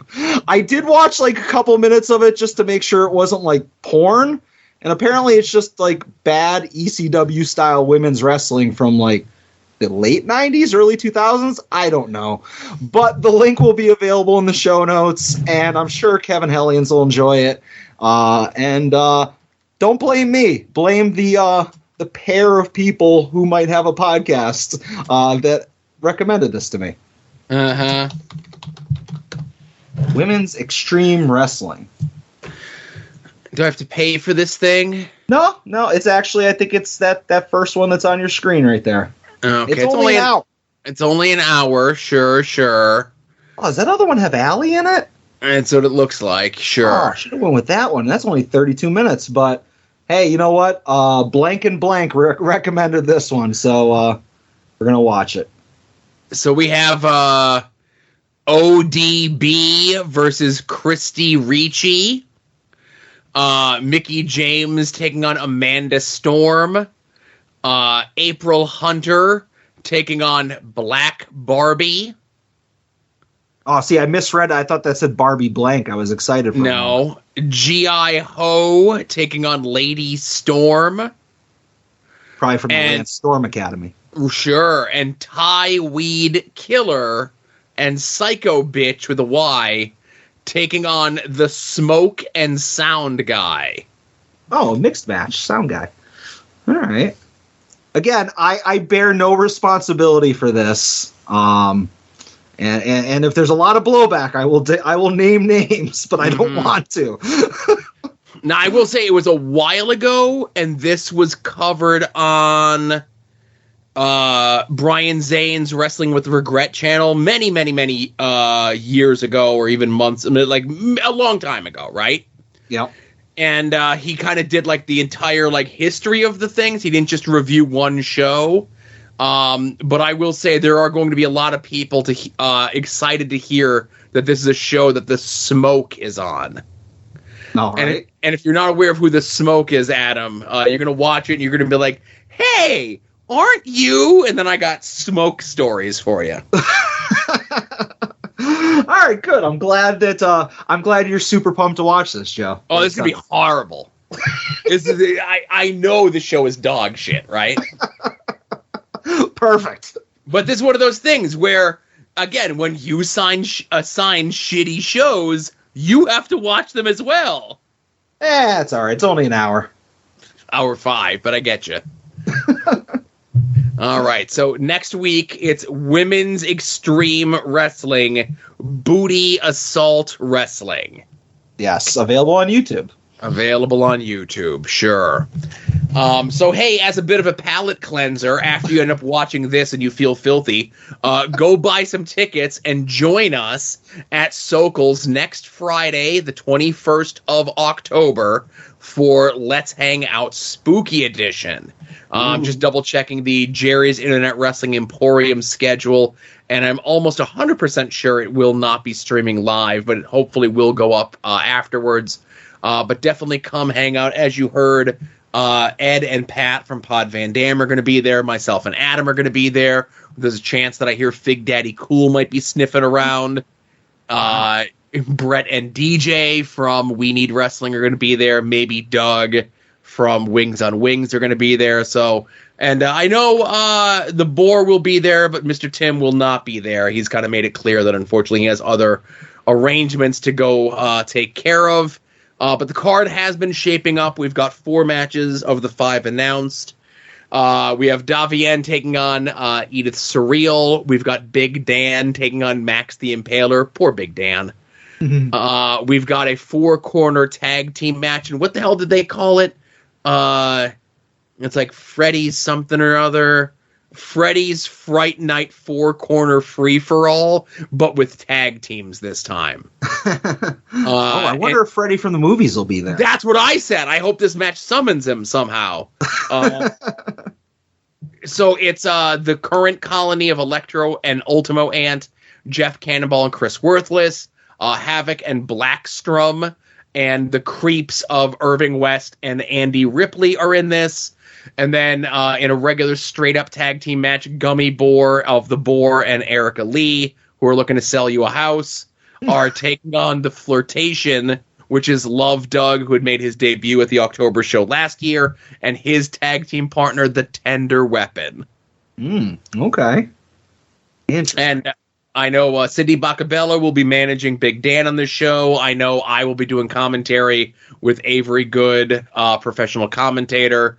So, again, obviously we mentioned before, the Steel Stack show was like the big WrestleMania, the big blow-off, the big everything else. This is back to LVAC roots, the sort of thing that makes me feel good, Yeah, absolutely. And I'm looking forward to $2 bottled beers at that place. Yes, for sure. If that's your thing. I got to be up early for a Boy Scouts thing the next day, so I can't get too crazy. But the link in the show notes are for tickets. Tickets are still available. Obviously, until they take the link down, that'll guarantee you entry access to the show. Again, it's a much smaller venue than the Steel Stack show, so this one will and can sell out very quickly. Yeah. I mean, it's been probably a week or so since I saw the tweet, but they were saying that they were more than 75% sold, and that was a week ago. So right, don't wait. So also you can help us out. This doesn't help us out other than supporting the cause. But go to our TeePublic store. The sale is on until this Sunday. 35% off any of those add-ons with wrestling-inspired designs. Over at our TeePublic store. I think it's through the mothership Longbox Heroes, tinyurl.com/Longbox Heroes, or just search Longbox Heroes or add-ons with wrestling or whatever it is on TeePublic's thing, and you can get other things other than shirts like cell phone covers and notebooks and all this other crazy shit. You can also help us out by making any and all of your purchases through our Amazon click-through affiliate link. It's in the show notes to every single one of these episodes, no matter where it is that you get these episodes. Does not cost you anything extra. Amazon, call it an advertising fee. I call it the thing that makes Adam happy at the end of the month when he gets his cut of the fucking money. Yeah. Some of the notable purchases through the Amazon click-through this past week include, I assume inspired by your weekly purchases from last week about those, the NWO sweatpants, was it? This is like a hoodie, yeah. Right.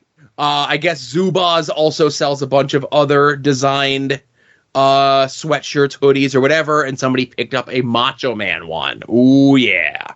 Ooh. And sure. And somebody also purchased for the PlayStation 5 a game called Death Loop. Okay. I don't know what that is. If you don't have Pokemon in it, I don't know what it is. Yeah, I only play 4 games over and over and over again, and that's not one of them. So, all right. But either way, thank you, whoever made those purchases here. And then you have, podcasts or something to talk about, right? Yeah, I guess. Yeah, those podcasts that you should listen to, much more enthusiastically than I'm going to promote them here, are Longbox Heroes, Longbox Heroes After Dark, Final Wrestling Place, We Need Music. Jesus Christ, I did it again. We Need Wrestling. It's not like I have a fucking list in front of me that I'm reading. We Need Wrestling. Hit My Music. Porch Talk, which just had its 50th episode. Go check it out. Viewer's Choice. WWE War. Wrestling Cheers. IWTV Guide, Pod Van Dam, The A Show, Wings on Wings, Between the Sheets, If You Catch My Grift, and No Chance in Helmet. So I want to just throw this out here as you mentioned all those shows, right? Mm-hmm. So I got a message, private messages from multiple people, and then public messages. PSA, not Michael, but PSA. Pod Van Dam will be posted late because of me, and that's Justin Summers. I didn't turn my Google Drive syncing back on, so now Jonas can't post it until I get home and turn it back on. And a specific tagged apology to me, which thank you, I accept your apology. But it is currently 10:30 Eastern time and the episode's still not up. So what the fuck, right? Yeah, fucking Summers. I think he should be docked his pay over this getting up so late, right? I agree. Relay that to Jonas. Yeah, Jonas don't listen to nothing, right? I know. That's why I said Brad to tell him. Yeah. I'll text. Maybe I've already texted Jonas and told him that. Yeah, and also I feel bad. IWTV Guide isn't IWTV Guide anymore, but I forgot the name of the show now. It's like... God damn it! Guide. Yeah, they changed it. So again, I don't know what you do for your list of the podcasts, but DJ, back in the day when he was still working out the kinks of it, he had a piece of paper that he would put on the back of his notebook that he would do for We Need Wrestling, right? And then he would fuck it up, or he'd fuck up writing it up, or like a new show would get added, so he'd have to like get a new piece of paper to put on the back of his notebook. I felt so bad for him. But I don't know. You're another one that needs to clean your shit up. Come on, get on the ball. All right. So you know what? I feel like the plug list needs a purge. I think it's too long. I'm gonna get rid of No Chance in Helmet. I think I'm gonna give that another week or two, and then it's gone until like they come out with new episodes. They're never coming out with new. They're only gonna once a season. They might if teams change their helmets. That's what I understand. No, I get you. So yeah, that might get the boots. I don't know. I'm looking at this and seeing some of you guys are on thin ice. So you better ship up or shape out. You write the list. Listen, Adam. You write the list down, including us, in alphabetical order, and I'll tell you which ones you could start taking off, starting from the bottom of the list, going up. All right, fair enough. So I think we hit everything, right? Except for Adam's favorite part of the show. Yeah, that's it. Let's get to the main event.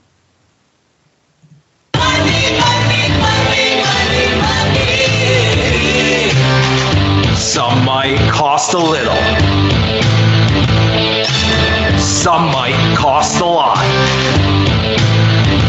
But I'm the $100 Vansky. And your figures will be bought.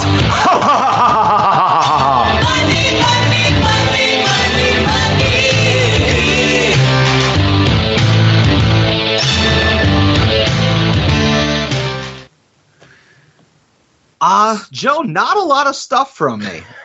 Surprisingly, like single digit purchases. Yeah, single digits. But I'll get right into it, and I'll throw it over to you in case you have anything. I didn't purchase any new figs this week. I take that back. I purchased one figure this week. I ordered from Target because Target was doing a lot of sales, and so was Amazon because Amazon had their little thing with like an early Prime Day. Yeah. But like Target and a lot of like Walmart and them were doing sales because of New York Comic Con.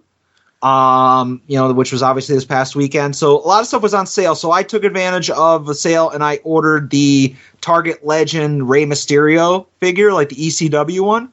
Right. And it came in and it got destroyed and I have to go order a replacement. Yeah, of course it did. It was in a box too, but it was still destroyed.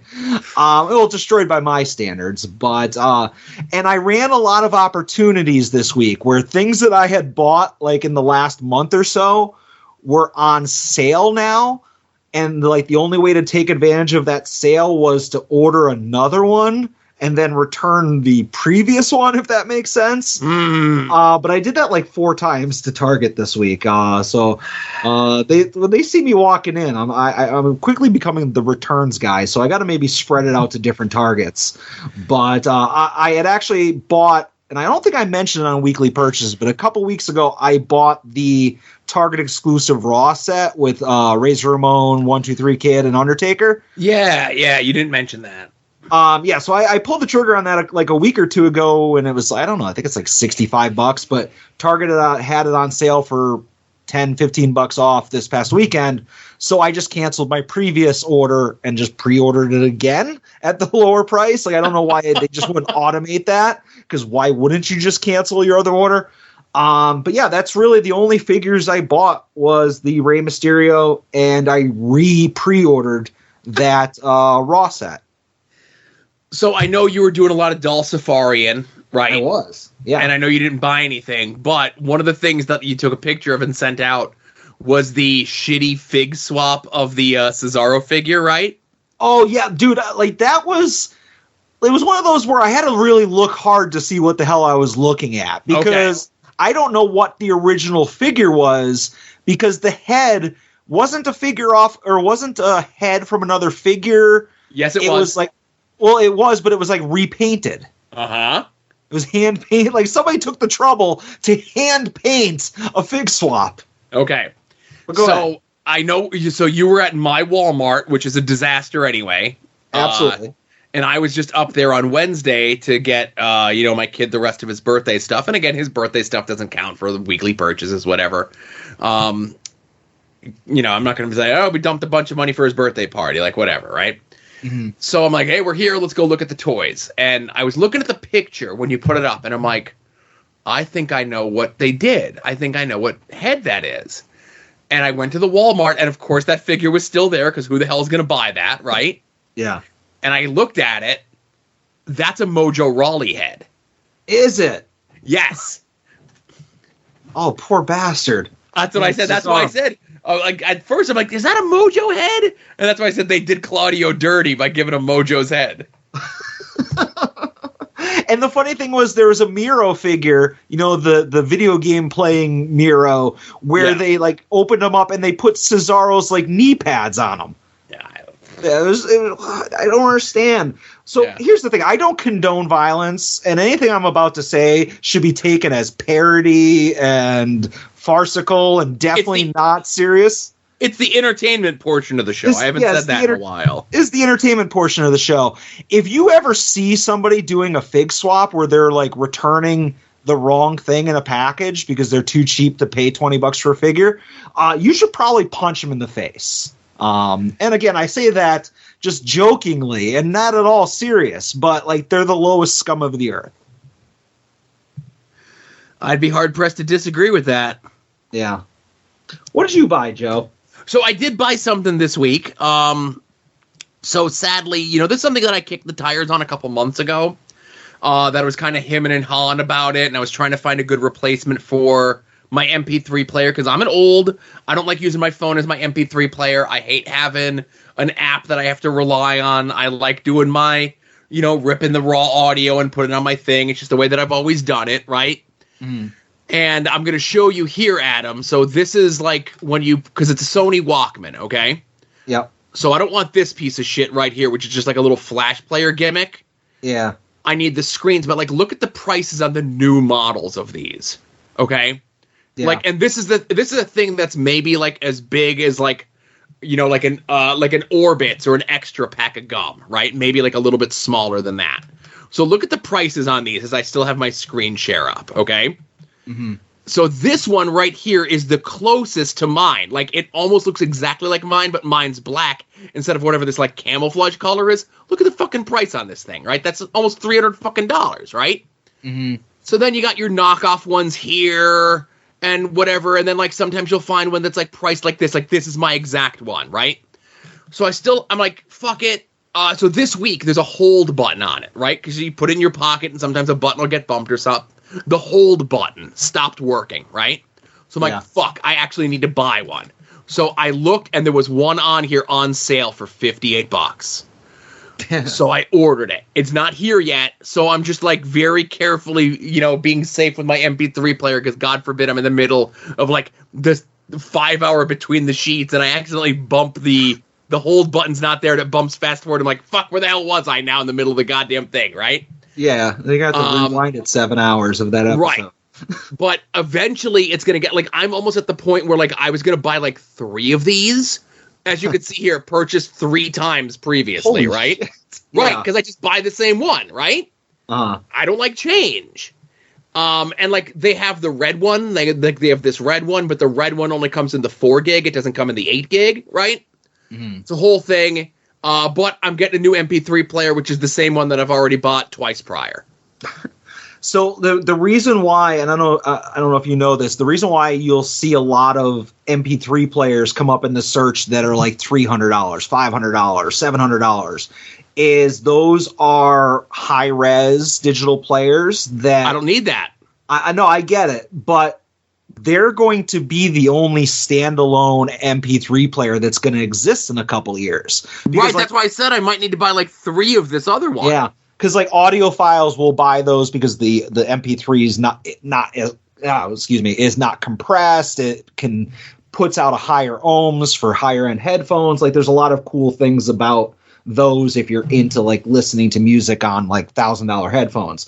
But most normal people, Joe, in lieu of buying a $50 MP3 player, just use their phone. So no, yeah, you need to buy 10 of them. Just put them away and just prepare for the day that they don't exist anymore. It's like a lane with a sponge. Yeah. It's like you go to listen to a podcast and you have to think about the wear and tear that podcast is going to put on your MP3 player and be like, I don't know if you're Sony worthy. You know? So that's something to think about in the future. You have to be more discriminate with your downloads. That's true. Yeah.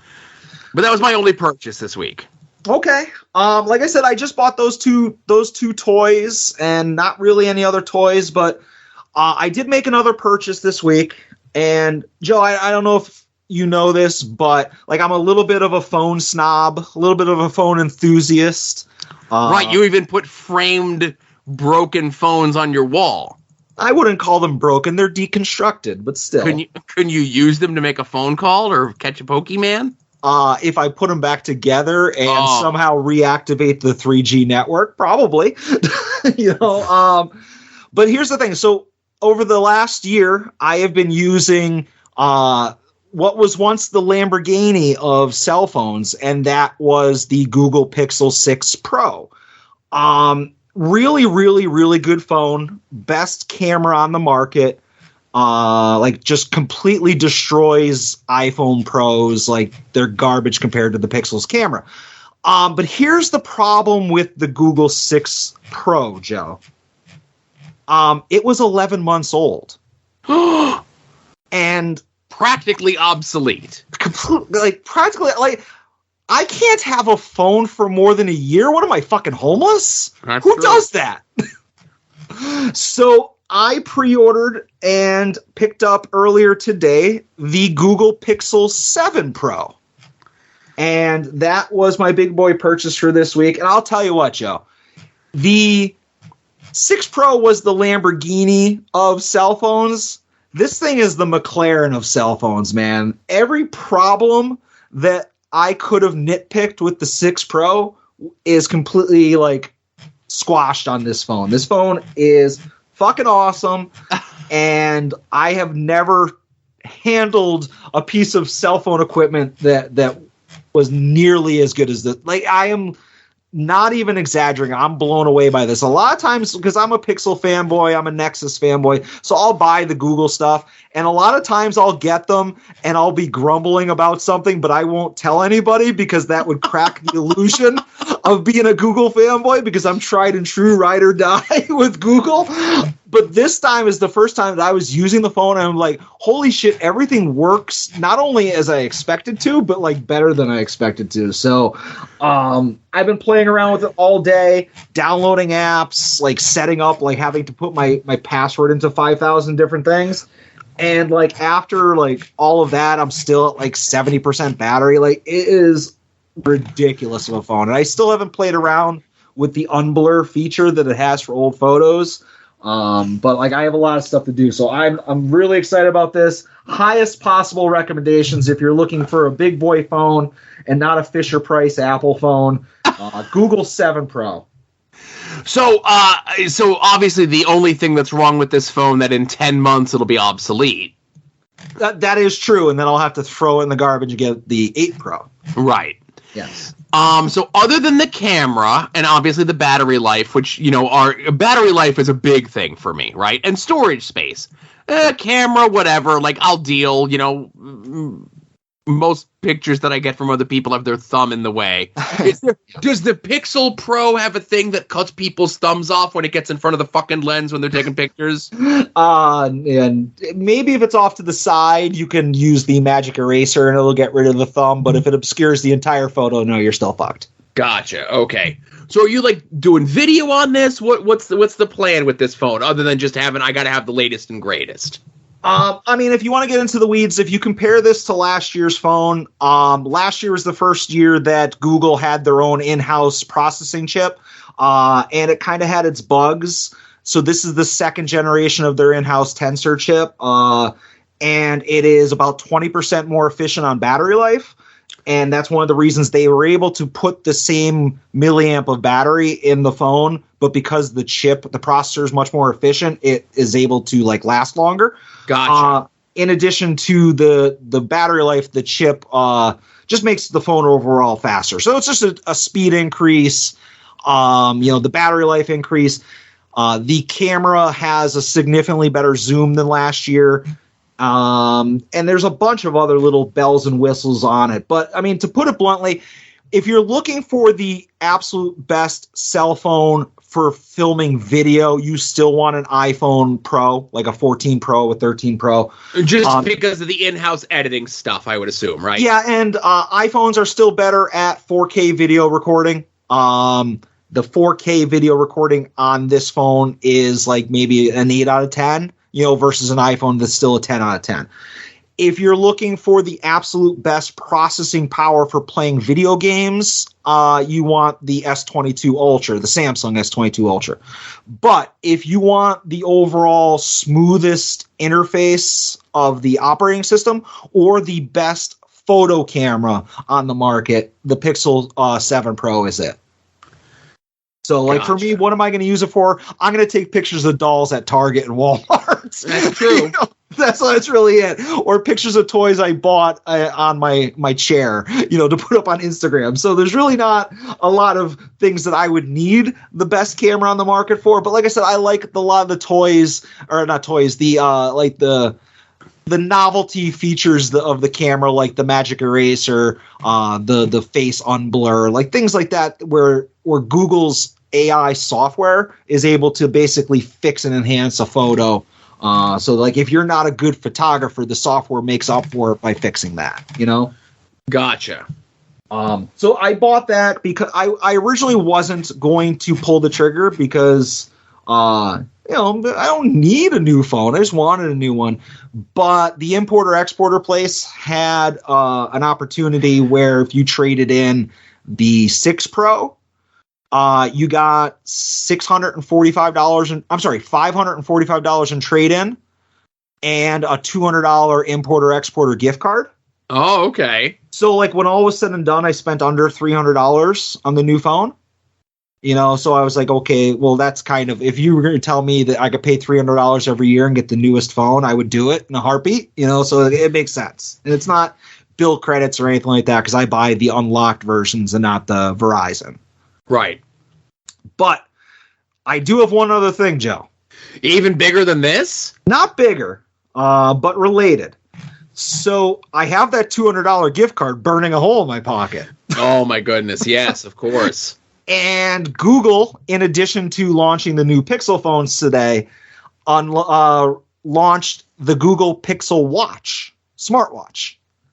And I wanted one of those because I'm a smartwatch guy. The last couple of years I've been using a Samsung Galaxy Active, Active 2 actually, and that's about a 3-year-old watch. I'm not as fast to get rid of my smartwatches. I usually ride them until they're obsolete, which is very un-Adam-like. But Google launches their Pixel Watch today. I want it. It comes in 4 different colors. I want a specific color. I have a $200 gift card to put towards it. The only importer-exporter store that had one in stock was in Vestal, New York, Binghamton, New York. I could have ordered it and just had it arrive at my house with free shipping in 2 days, but I wanted it now. So I drove to Vestal. I did some doll safaring. I tweeted out those pictures. Got that watch. Been using it for about 3 hours now, Joe, and I'll tell you, my first impressions, this is the biggest piece of shit I've ever bought. Ah! And kiss my ass. I fucking hate this watch, dude. And now, granted, I'm sure I will get used to it and learn to like it, especially considering I traded in my Samsung to get this, and there's no take-backsies on those. I hate this watch. And I'm, like, as much of a dummy as I come off on many, many, many things on this show, when it comes to technology, I know this shit way better than 9 out of 10 people off the street. This watch is way overly complicated, way more complicated than it needs to be. Super unintuitive, super small screen, and it's fucking up all the features of my phone. All the good things I loved about my Pixel all afternoon, none of that stuff has been working ever since I hooked this watch up to it. I fucking hate the Pixel watch. I'm not returning it, though. Because it's Google, and I'm ride or die. Well, good luck. My wife has the smartwatch as well with her phone. We have the Samsung 22. We don't have the 22 Ultra. Yeah. The whole family does. Like, she has it. She got it when it first came out in March. Me and my kid got it just last month. And she got the smartwatch for hers. And she claims, I say claims, she has it because with her job, so she's not like constantly dicking around on her phone when she's getting a text or something with the school that's an emergency with my kid. But it still doesn't prevent her from, like, actually responding to a text. Uh-huh. You know, like, she sees the text, you don't respond to the text with the smartwatch. And at least twice since she's had it, since March, it just all of a sudden, like, just for like 12 hours, she just won't get texts. And then all of a sudden she'll do something to sync up the phone with the watch. And then, like, every text that should have come in the last 12 hours just all pour in. Yeah. No, that's weird. Yeah. It's a Samsung, right, that she has? Yeah. I see. Like I said, I was an early adopter to smartwatches. The very first one I bought was a Motorola, and I forget what it was called, but this is like 6-7 years ago. And I bought that day one. It was a buggy piece of shit, but I rode it out for maybe 6 months to a year. Then I got a Movado smartwatch that was awesome. But it was just getting long in the tooth after a year or so. And then I got the Samsung, and I rode that Samsung for 3 years and never had a problem. Like, it was probably the best. I mean, it was the best smartwatch I ever had. But like I said, I was like, I want to get the Pixel watch. They've been rumoring this for over almost 3 years now. And it's finally coming out, and like I said, I gave it a shot. Maybe I'll learn to love it. Maybe I'll figure out what it is that's making the notifications and everything weird with my phone now. But like I said, it should not be so complicated that somebody who sold cell phones and smartwatches for over 15 years should be stumbling through it and frustrated. You know what I'm saying? That you make a good point. Yeah. Like, if I'm having trouble operating this, how is Joe Schmo going to do it? You know? Right. They're going to come and ask you. Exactly. I'm not going to know, and everybody's going to be fucked. But, right. Yeah, so that's it, man. I didn't make it like a very little doll purchases, but a lot of technology purchases. This is. Well, listen. I guess I'm glad that you're transferring whatever it is that you're doing with your money. But at least you're buying something that you could take nicer pictures of the stuff, right? Exactly, and I'll take nice photos, nice mark photos at LVAC. Oh, there you go. They'll look so clear. Yeah, exactly. As long as there's not a thumb in the way. Yes, exactly. So I think we don't need no heat, all heat, no heaters this week. Everything's okay there. Yeah, like I said, I could have stuck the smartwatch in there, but just in your minds, everybody just sing the jingle. Okay. I'll say this. I'm going to call my shot here, Adam. Let's say 2 weeks from now, based on a cryptic, threatening Instagram post I saw this week. I think on the 27th of October, we'll be having an all heat, no heater segment. Oh, call it a hint. Call it a premonition. Call it what you will. But let's just say it kisses up to a certain 15-month anniversary as well. Ooh.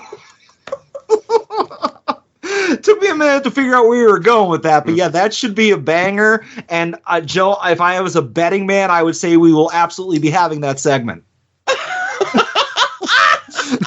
Because a cryptic, poorly graphic Instagram threat. That date hasn't moved since, It's been 8 hours, so that's pretty much set in stone, right? I'm looking forward to that segment in 2 weeks and the possibility of us having the same thing a month after that. Oh, goodness. All right, everyone, thank you very much for hanging in there, listening to the show. Tell a friend, spread the word. I love seeing people interact with the show on social media, Yeah. Even if you're not like an active listener, if you will, but when we make dumb references or dumb jokes with the show account and stuff, and I see the people that like it, I'm like, oh, they listen. That's so nice. That makes me feel good. Yeah, or every once in a while, somebody will call into Pod Van Dam and they'll say, oh, I heard this on At Odds. And I'll be like, I don't even know that person listens. That's awesome. I still pop for that even after all these years. Yeah, it'd be great to hear that on Pod Van Dam this week. If that episode ever comes out. Yeah, we'll see how the weekend's going. Yeah. All right. So, again, thank you one more time for listening. For Adam, this is Joe saying still be safe out there, everyone, and enjoy some wrestling.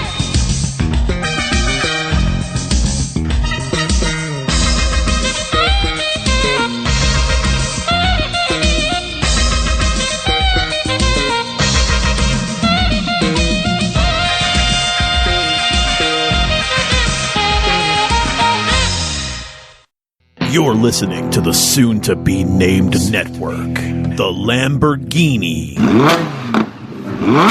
of podcast networks.